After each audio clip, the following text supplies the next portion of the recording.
ہمارے موضوع کا یہ تیسرا حصہ، اس میں رسول اللہ صلی اللہ علیہ وسلم نے 3 ایسی چیزوں کا ذکر فرمایا ہے جس میں ایک مسلمان اور مومن کے لیے نجات، کامیابی اور سعادت مندی موجود ہے۔ یہ حدیث ثلاثیات میں شمار ہوتی ہے، جن میں پیارے پیغمبر علیہ الصلوۃ والسلام نے 3 چیزوں کا ذکر فرمایا ہے جو کسی انسان کی کامیابی کا سبب ہوں گی، یا وہ 3 چیزیں کسی انسان کی تباہی کا ذریعہ ہوں۔ 3 چیزیں جو کفارات تھیں وہ ہم نے ذکر کی، 3 چیزیں جو انسان کے درجات کی بلندی کا ذریعہ بنتی ہیں وہ ذکر ہوئی، اور آج کے اس خطبے میں وہ 3 چیزیں جو نجات کا ذریعہ ہیں ان کا تذکرہ ہو۔ پہلی چیز، انسان صفت عدل کو اپنا کر رکھے۔ اس کی زندگی میں 2 حصے ہوتے ہیں، ایک خوشی کا اور ایک ناراضگی کا۔ جب وہ غصے میں ہوتا ہے یا وہ خوش ہوتا ہے، تو ان دونوں کیفیات میں صفت عدل انسان کو نجات تک پہنچا دیتی ہے۔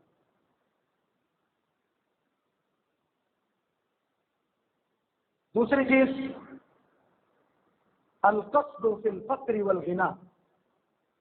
معیشت کے اعتبار سے انسان کی زندگی کی 2 جہتیں، 2 کیفیات ہوتی ہیں، یا وہ فقیری میں ہوتا ہے یا وہ امیری میں ہوتا ہے۔ دونوں حالتوں میں جو انسان اعتدال کے راستے پہ اختیار کرتا ہے، میانہ روی اختیار کرتا ہے، افراط اور تفریط سے بچ کر رہتا ہے، ایسا انسان بھی نجات کو پا لیتا ہے۔ اور تیسری چیز، اللہ رب العزت کے در کے تعلق سے انسان کی زندگی کے 2 حصے ہوتے ہیں، ایک لوگوں کے سامنے اور ایک تنہائی کا۔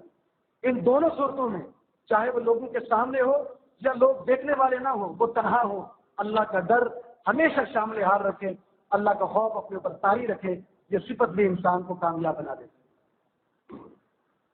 یہ 3 کامیابی کے راز ہیں، یہ 3 چیزیں انسان کو نجات دینے والی ہیں۔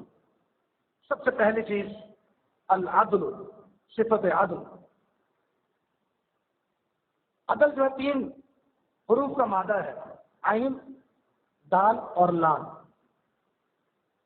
اور یہ ضد الجور و ظلم، ظلم اور جور کی یہ ضد ہے، یعنی زیادتی کی ضد ہے۔ ناانصافی اور ظلم و زیادتیوں کے مقابلے میں العدل لفظ استعمال کیا جاتا ہے۔ اس لیے العدل التوسط بین الامرین کے لیے لفظ استعمال ہوتا ہے۔ 2 راستوں کے درمیان میں جو درمیانی راستہ ہوتا ہے، جس میں نہ زیادتی ہو نہ کمی ہو، بالکل درمیان اعتدال والا راستہ، اس کو بھی عدل کہتے ہیں۔ یہ عدل حقیقت میں ہے کیا اہمیت ہے، اس کی کیا ضرورت ہے، یہ انسان کی نجات کا ذریعہ کیسے ہے؟ عدل لفظ جب ہم استعمال کرتے ہیں تو یہ لفظ 3 چیزوں کے مقابلے میں آئے گا، 3 چیزوں کے لیے آئے گا۔ اس کا تعلق خالق اور مخلوق کے درمیان بھی ہے۔ انسان اپنے رب کے حقوق کے ساتھ عدل کرے، اپنے رب کے ساتھ عدل کرے کہ اپنے رب کے حقوق کو اپنی خواہشات پر مقدم کر دے، یہ عدل ہے۔ جس میں ہم دوسرے لفظوں میں یہ کہہ سکتے ہیں، توحید کو اپنانا یہ دنیا کا سب سے بڑا عدل ہے، اور اس کا تعلق خالق اور مخلوق کے درمیان ہے۔ اور سب سے بڑی ناانصافی اور سب سے بڑا ظلم کیا ہے؟ انسان اللہ کے حق کو چھوڑ کر، اس کے حق کو پامال کر کے، اس کے ساتھ ناانصافی کرتے ہوئے ظلم و زیادتی کا شکار ہو جائے، اپنے آپ کو شکار کر لے اور شرک کی وادی میں وہ اپنے آپ کو دھکیل دے۔ ایسا انسان سب سے بڑا ظالم ہے، سب سے بڑا زیادتی کرنے والا ہے، سب سے زیادہ عدل و انصاف کے تقاضوں کو پامال کرنا ہے۔ تو اللہ کے ساتھ عدل کیا ہے؟ اس کی توحید کو اپنا لیا جائے، اس کے حقوق کو اپنی خواہشات پر مقدم کیا جائے۔ ایک عدل یہ ہے۔ دوسرا عدل اپنی ذات کے ساتھ۔ سب سے پہلے انسان اپنی ذات کے ساتھ عدل کرے۔ وہ عدل کیا ہوگا ایسی باتوں اور ایسی چیزوں کے استعمال سے اپنے آپ کو بچا لے جو اس کی جسمانی یا اس کی روحانی دونوں صورتوں کے لیے تباہ کن اور مہلک. ایسی باتوں سے بھی بچنا ضروری ہے جو ہماری روح کے لیے نقصان دہ، اور ایسی چیزوں کے استعمال سے بچنا بھی ضروری ہے جو جسمانی صحت کے لیے نقصان دہ. یہ عدل ہوگا انسان کا اپنی ذات کے ساتھ. اور پھر یہ عدل تیسرے درجے پر آئے گا مخلوق کے ساتھ، بندوں کے ساتھ. بندوں کے جو حقوق، جو ذمہ داریاں اس پر عائد ہوتی ہیں، اسے کما حق کو ادا کر لے. یہ بین الناس اور لوگوں کے درمیان اس کا حق ادا کر کے وہ عدل کر رہا ہے.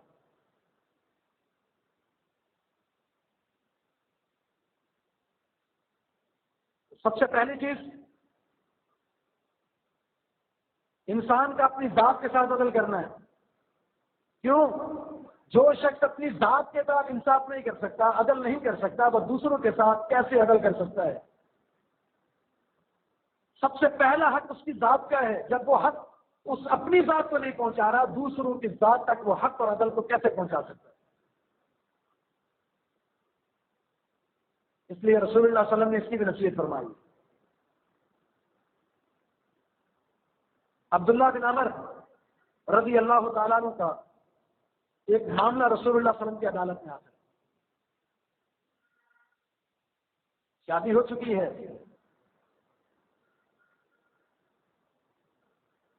سسر گھر میں آتے ہیں، اپنی بہو سے اپنے بیٹے کے بارے میں پوچھا تم نے اس کو کیسے پایا ہے؟ تو اپنے شوہر کی شکایت نہیں کی اس کے برے ہونے کے حوالے سے، بلکہ ان کی ایک عبادات کا مسئلہ ان کے سامنے رکھ دیا کہ وہ کیسے شخص ہیں. دن بھر روزے میں ہوتے ہیں اور پوری رات قیام میں ہوتے ہیں. بہت سارے عبادات کے مراحل وہ اختیار کرتے ہیں جس سے بہت ساروں کی حق تلفی ہوتی ہے.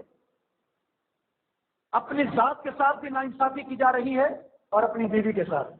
دن بھر روزے سے ہے اور رات پوری قیام. سسر نے جب یہ بات سنی، سمجھ گئے اور رسول اللہ صلی اللہ علیہ وسلم کو آ کر شکایت کی. رسول اللہ صلی اللہ علیہ وسلم نے بلا لیا. آپ نے فرمایا بلغنی انک تصوم النہار وتقوم اللیل، مجھے یہ بات پہنچی ہے کہ تو دن بھر روزے رکھتا ہے، تمام دنوں میں روزے سے رہتا ہے، ہر دن روزہ اور پوری رات قیام اللیل. جی ہاں اللہ کے رسول ایسے ہی. تو آپ نے کیا فرمایا؟ اپنی ذات کے ساتھ عدل کا سبق دیا.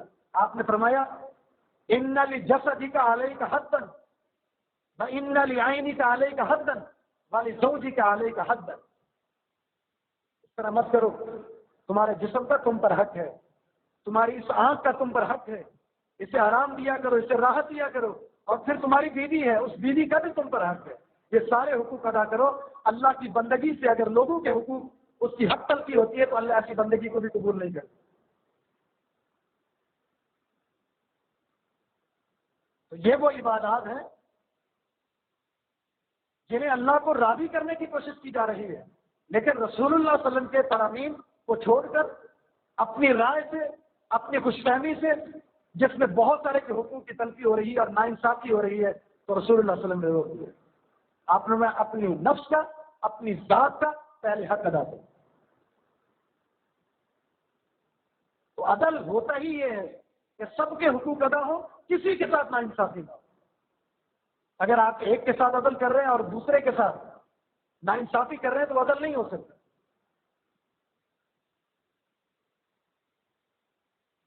پھر عادل جو انسان ہوتا ہے اپنے آپ کو عدل سے بری و ذمہ نہیں سمجھتا کہ دوسروں کے لیے عدل ہے اور میں عدل سے بری ہوں. جو اپنی ذات کے ساتھ عدل کرتا ہے، جو دنیا کا سب سے بڑا عادل ہوتا ہے، جس کے دل کے اندر، جس کے نفس کے اندر عدل سے محبت ہوتی ہے، اس کا پھر انداز کیا ہوتا ہے؟ اللہ کے رسول صلی اللہ علیہ وسلم نے تمام صحابہ کرام کے سامنے اپنے آپ کو کھڑا کر کے یہ فرمایا یا ایھا الناس، اے لوگوں، میں تمہیں آج تمہارے سامنے پیش کرتا ہوں، میں اپنے آپ کو تمہارے سامنے پیش کرتا ہوں. من جھلک تو جس کو میں نے کوڑے مارے ہیں آج میری پیٹھ اس کے سامنے ہے، آج وہ مجھ سے قصاص لے۔ جس کو میں نے برا بلا کہا ہو، اسے تکلیف پہنچی ہو، آج میں تمہارے سامنے کھڑا ہوں، مجھ سے انصاف لے لو۔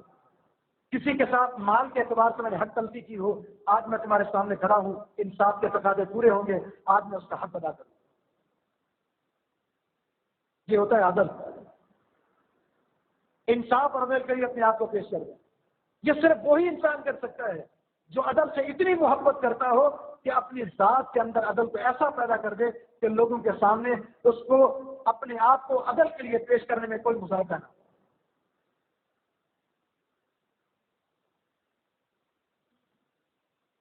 پھر دوسروں کے ساتھ عدل، عوام الناس کے ساتھ عدل، اور یہ عدل اس حدیث میں جو نجات کا ذریعہ کہا گیا ہے، دو چیزیں، ناراضگی میں بھی عدل اور خوشی میں بھی عدل۔ اس کا مطلب کیا ہے؟ اس کا مطلب اس آیت میں موجود ہے، یا ایھا الذین آمنوا کونوا قوامین بالقسط شہداء للہ ولو علی انفسکم او الوالدین والاقربین ان یکن غنیا او فقیرا فاللہ اولی بہما۔ اے ایمان والو، اس طرح کھڑے ہو جاؤ، عدل کے ساتھ، انصاف کے ساتھ، اللہ کے لیے عادل گواہ بن کر کھڑے ہو جاؤ، چاہے یہ عدل تمہاری اپنی ذات کے خلاف کیوں نہ ہو، حق کا فیصلہ تمہارے خلاف کیوں نہ ہو، تمہارے ماں باپ کے خلاف کیوں نہ ہو، تمہارے رشتہ داروں کے خلاف کیوں نہ ہو، چاہے جس کے بارے میں تم نے فیصلہ کرنا ہے وہ غریب ہے یا وہ امیر ہے، چاہے وہ فیصلہ تمہاری خواہشات کے خلاف ہو، تم نے ہمیشہ عدل کرنا ہے۔ یہ عدل، یہ صفت تمہیں کبھی اس حوالے سے نہ روکے کہ یہ فیصلہ تمہارے اپنے خلاف آ رہا ہے۔ فَلَا تَتَّبِعُوا الْهَوَىٰ أَن تَعْدِلُوا، صفت عدل سے تمہاری خواہشات اس عدل کو نہ روک دیں۔ یہ عدل ہے کہ تمہاری مخالفت میں فیصلہ آ رہا ہے تب بھی قبول کرو، صفت عدل کو تھامے رکھو، یا تمہاری رضا میں یہ عدل کا فیصلہ آ رہا ہے تو اس کے قبول کرو، دونوں صورتوں۔ اب اس کے سامنے مثالیں آپ کے سامنے رکھتے ہیں، اس کی مثالیں موجود ہیں کہ انسان جب اس صفت کو اپناتا ہے تو کس طرح ترقی پاتا ہے۔ اللہ کے رسول صلی اللہ علیہ وسلم کے پاس ایک فیصلہ آتا ہے، اللہ کے رسول صلی اللہ علیہ وسلم سب سے زیادہ اپنی ذات میں عدل کو پیدا کرنے والے، سب سے زیادہ عدل کے لیے اپنی ذات کو پیش کرنے والے، اور لوگوں کے درمیان اس عدل و انصاف کو عام کرنے والے۔ آج رسول اللہ صلی اللہ علیہ وسلم کی عدالت میں ایک فیصلہ آیا ہے، اور وہ فیصلہ قبیلہ قریش کی ایک خاتون کا ہے، سب سے معزز قبیلہ، رسول اللہ صلی اللہ علیہ وسلم کا قبیلہ، بڑے بڑے صحابہ اکرام کا قبیلہ۔ کیس کیا ہے؟ ایک فاطمہ مخزومیہ، اس نے چوری کر لی ہے، اور بڑے خاندان کی، بڑے قبیلے کی ایک خاتون ہے، سزا اگر مل جائے، ہاتھ کٹ جائے تو بدنامی ہے۔ اب فکر لاحق ہو گئی، معاملہ رسول اللہ صلی اللہ علیہ وسلم کی عدالت میں ہے، اب سفارش کون کرے گا؟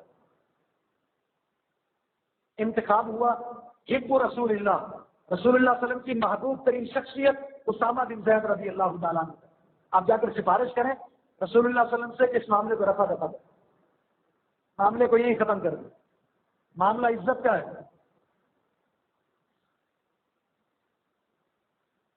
رسول اللہ صلی اللہ علیہ وسلم کے سامنے جب آ کر سفارش کی،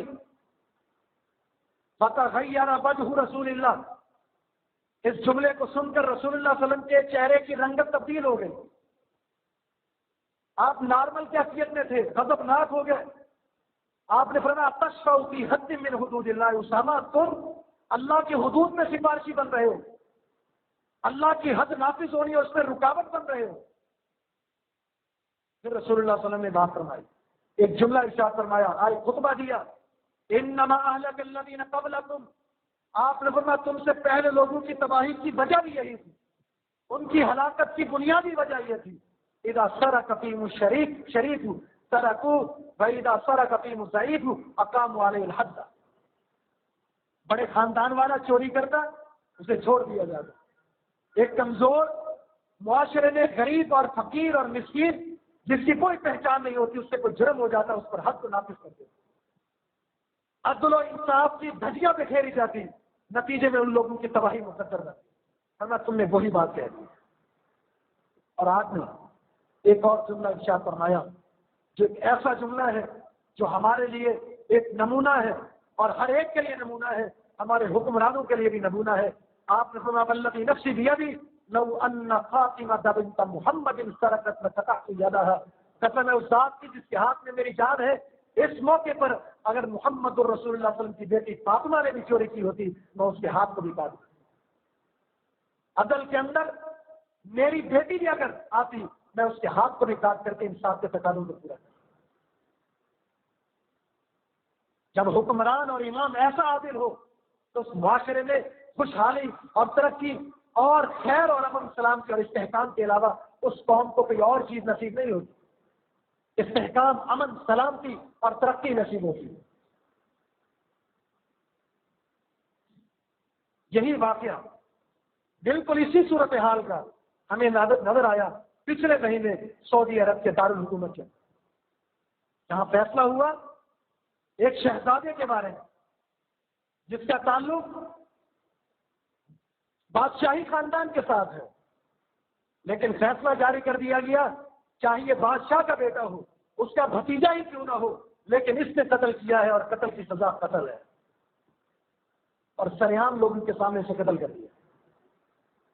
ہمارے معاشرے میں اس کا تصور ہے کسی حاکم اور امام کے بیٹے کو قتل کر دیا جائے قتل کے جرم میں۔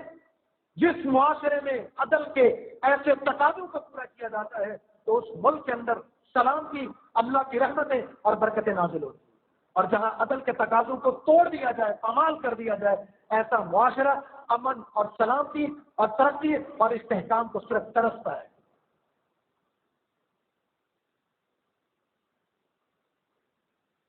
اسی لیے تو یہ فیصلے بڑے جرت والے ہوتے ہیں، ان میں جرت کا مظاہرہ کرنا پڑتا ہے، کیونکہ یہ فیصلے آپ کے خلاف بھی ہوتے ہیں، آپ کے حق میں بھی ہوتے ہیں، لیکن جو صفت عدل کو اپنائے گا ہر حالت میں، ہر کیفیت میں نجات کیسی ہوگی۔ صحیح بخاری کی حدیث، رسول اللہ صلی اللہ علیہ وسلم کا فرمان، سب عدل یذلہم اللہ فی ظلہ یوم لا ظل الا ظلہ وفیہ امام عادل۔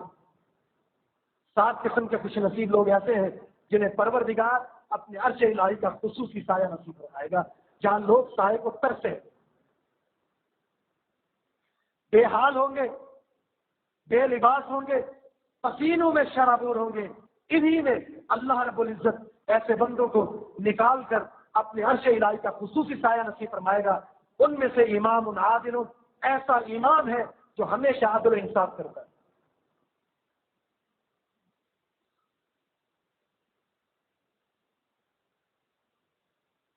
اس لیے کہ ان اللہ یأمر بالعدل والاحسان، یہ اللہ کا آرڈر ہے، عدل کرنا ہے۔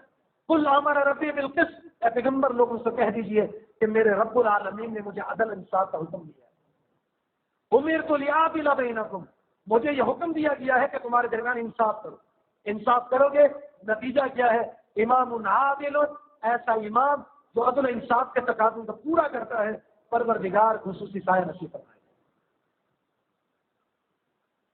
یہ امام چاہے وہ حکمران کیوں نہ ہو، چاہے وہ کسی علاقے کا عہدے والا کیوں نہ ہو، چاہے وہ ناظم کیوں نہ ہو، چاہے وہ کسی گھر کا سربراہ کیوں نہ ہو، وہ اس گھر کا سربراہ ہے، عدل کے تقاضے اس کو بھی پورے کرنے ہیں۔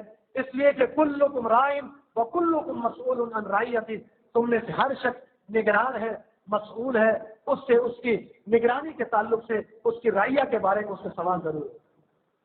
اگر انصاف کیا ہے آج وہ اس منصب پر فائز ہو۔ ان المقسطین عند اللہ علی منابر من نور، جو مقسطین ہیں وہ اللہ رب العزت کی عدالت میں نور کے منبر پر فائز ہوں گے۔ کون مقسطین؟ الذین یعدلون فی اہلہم فی حکمہم باہلہم بما بلغ، جو اپنے فیصلوں میں ہمیشہ عدل و انصاف کے تقاضوں کو پورا کرتے ہیں، چاہے وہ فیصلے ان کے اہل و عیال کے بارے میں ہو یا ان کی رعیہ کے بارے میں۔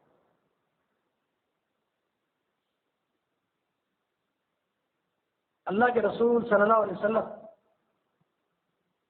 محبت خوشی کی حالت میں بھی عدل انصاف کے تقاضوں کو نہیں بھولتے تھے. آپ کی ازواج مطہرات ان میں سب سے زیادہ محبت کس سے تھی؟ ام المومنین عائشہ صدیقہ رضی اللہ تعالیٰ عنہا سے سب سے زیادہ محبت. اپنے پروردگار سے دعا کرتے ہیں. آپ کے متعدد ازواج ہیں، آپ نے باریاں تقسیم کر دی. آج فلاں کے پاس، آج فلاں کے پاس، دن مقرر کر دیے. دن مقرر جو ظاہری انصاف کے تقاضے وہ سارے پورے کر دیے. اس کے بعد پھر دعا کی، اللہم ھذا قسمی فیما املک، اے پروردگار یہ میری تقسیم ہے جس کا مجھے اختیار تھا. ظاہری پورے تقاضے میں نے پورے کر دیے ہیں.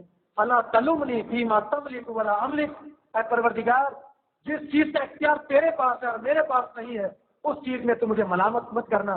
یعنی دل کی کیفیت، اس دل کے اندر تیری طرف سے عائشہ صدیقہ رضی اللہ تعالی عنہا سے محبت سب سے زیادہ ہے. اے پروردگار اس دل میں اختیار تیرا چلتا ہے، مجھے اختیار نہیں ہے. اگر دل کی محبت کا میلان عائشہ کی طرف زیادہ ہے تو پروردگار میری ملامت مت کرنا، اس پر میرا مواخذہ مت کرنا. جس پر مجھے اختیار تھا ظاہری ساری صورتیں ایسی ہیں جن میں سب کے ساتھ میں نے انصاف کیا. یہی وجہ ہے اللہ کے رسول وسلم جب سفر میں جاتے تو قرآن اندازی کرتے. ایسا نہیں ہے کہ عائشہ صدیقہ کو ساتھ لے گئے یا کسی اور بیوی کو ساتھ لے گئے. آپ قرآن اندازی کرتے، جس بیوی کا نام نکلتا اللہ کے رسول سفر میں اس کو اپنے ساتھ لے گئے. یہ ظاہری تقاضے جو اللہ کے رسول نے پورے کیے، باوجود اس کے کہ رسول اللہ صلی اللہ علیہ وسلم کی سب سے زیادہ محبت ام المومنین عائشہ صدیقہ رضی اللہ تعالیٰ عنہا سے ہے، لیکن اللہ کے رسول نے کبھی بھی ناانصافی نہیں. حتیٰ کہ ایک وقت ایسا بھی آیا کہ رسول اللہ صلی اللہ علیہ وسلم عائشہ صدیقہ رضی اللہ تعالیٰ عنہا کے گھر ہیں. عائشہ صدیقہ رضی اللہ تعالیٰ عنہا کے گھر ہیں. آج ذمہ داری ان کی ہے کہ رسول اللہ صلی اللہ علیہ وسلم کی خدمت کریں، دیکھ بھال کریں، آپ کے ضروریات کو پورا کریں. آپ کی کسی اور بیوی نے کھانا بنا کر بھیج دیا، کھانا پہنچا دیا، اور اس کا مقصد کیا تھا کہ رسول اللہ صلی اللہ علیہ وسلم مجھ سے بھی محبت کریں اور زیادہ کریں. جو ایک شوقنوں کے درمیان ایک مقابلہ ہوتا ہے، تو رسول اللہ صلی اللہ علیہ وسلم کے گھر میں جب آپ ام المومنین عائشہ صدیقہ کے گھر میں ہیں کھانا بھیج دیا، خادم کھانا لے کر آئے. عائشہ صدیقہ رضی اللہ تعالی عنہا کو ایک فطرتی چیز ہے، غصہ آ گیا اور زور سے تھپڑ مارا. وہ پیالہ نیچے گرا ہوا کھانا بھی گر گیا کہ آج میری باری ہے اور میں ہی یہ کام کرنے والی ہوں، کسی اور کو حق نہیں بنتا.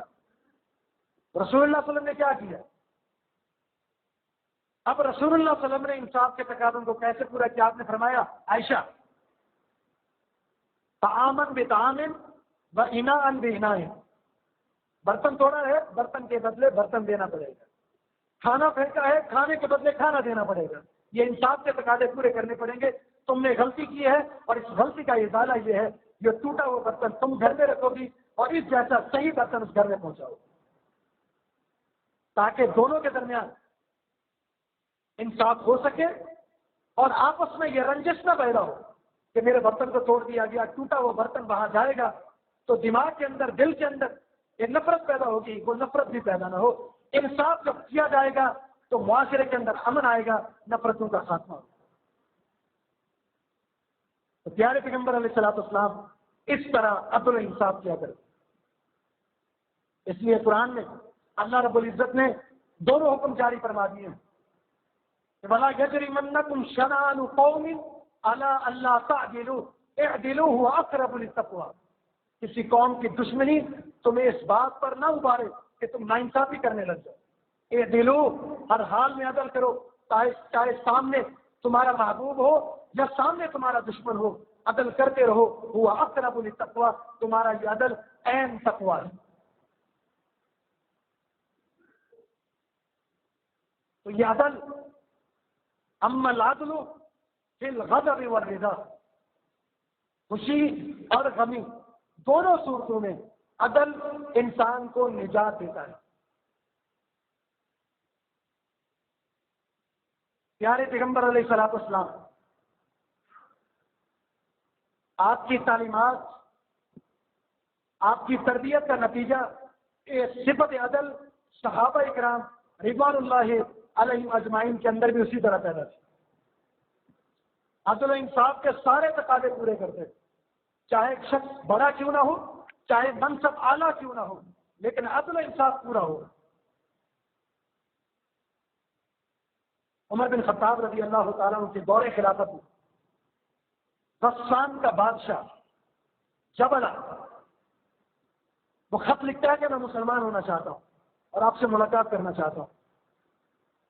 یہ وہی شخص ہے جو رسول اللہ صلی اللہ علیہ وسلم کے دور میں آپ سے لڑائی اور جنگ کا ارادہ رکھتا تھا، بہت بڑا بادشاہ. عمر بن خطاب نے کہا کہ ہم آپ کا انتظار کریں گے، خوشی کے ساتھ آپ کا استقبال کریں گے، آپ ہمارے بھائی بن جائیں. جواب ملا تو 500 افراد کا لشکر لے کر وہ مدینہ کے پاس پہنچا، اپنے آپ کو تیار کیا، سجاوٹ اور ایک بادشاہی والی کیفیت اختیار کی، اور عمر بن خطاب کی طرف پیغام بھیجا. عمر رضی اللہ تعالیٰ عنہ نے استقبال کیا اور اندر لے گیا. اسلام قبول کیا. اسلام قبول کرنے کے بعد عمر رضی اللہ تعالیٰ عنہ چونکہ موسم حج آ چکا تھا، حج کے لیے جا رہے ہیں، ان کو بھی اپنے ساتھ لے. طواف شروع ہوا.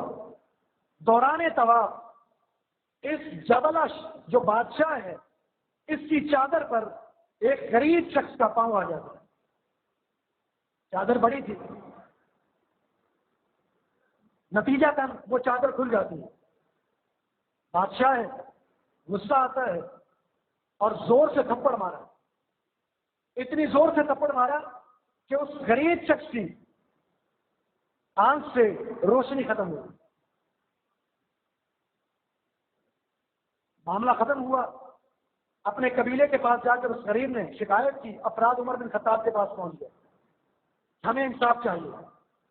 اس بادشاہ نے ہمارے اس غریب شخص کو بلا وجہ تھپڑ مارا ہے اور اس کی آنکھ کی بینائی ختم ہو گئی.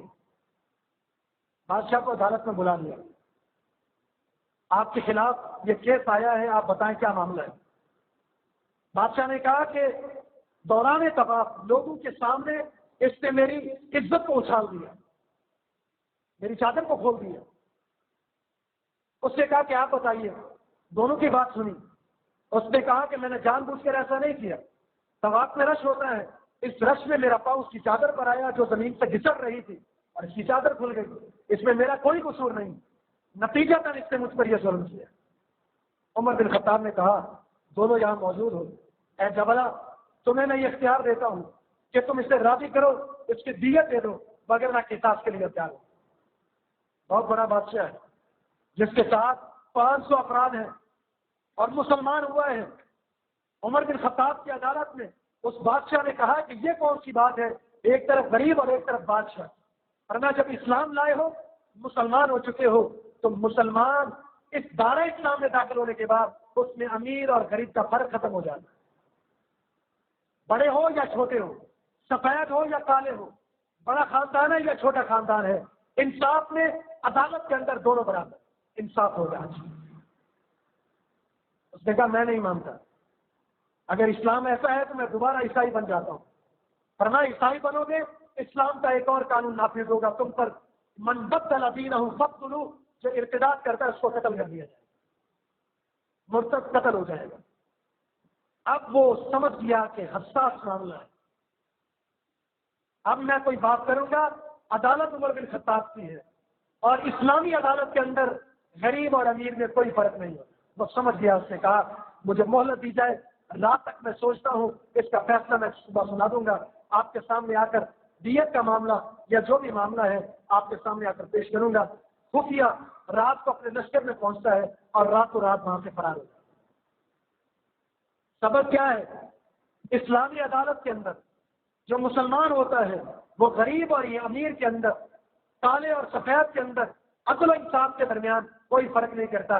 چاہے اس کی حکمرانی میں کوئی آڑ آ جائے، کوئی پریشانی آ جائے، کوئی مسئلہ لاحق ہو جائے، لیکن وہ عدل و انصاف کے تمام تقاضوں کو پورا کرتا ہے.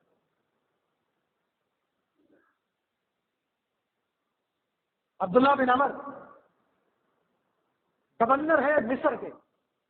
ان کے بیٹے نے ایک مصری شخص کو تھپڑ مار دیا اور لوگوں کے سامنے کوڑے مارے، کسی چھوٹی سی بات پر زیادتی کر دی۔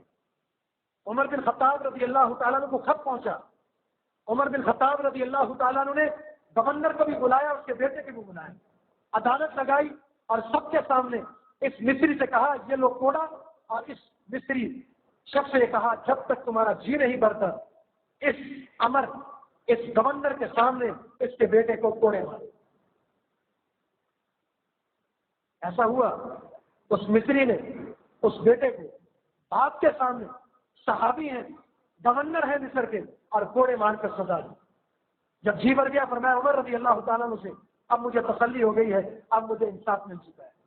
عمر رضی اللہ تعالیٰ نے فرمایا نہیں، اب اس کے باپ کو بھی مارو، کیوں؟ اس عہدے کی وجہ سے اس نے تم پر زیادتی کی ہے، اگر اس کے باپ کے پاس یہ عہدہ نہ ہوتا وہ یہ ظلم تم پر نہ کرتا، اس سے بھی مارو۔ تو اس مصری نے کہا نہیں، اب مجھے ضرورت نہیں ہے، اب مجھے انصاف مل چکا ہے۔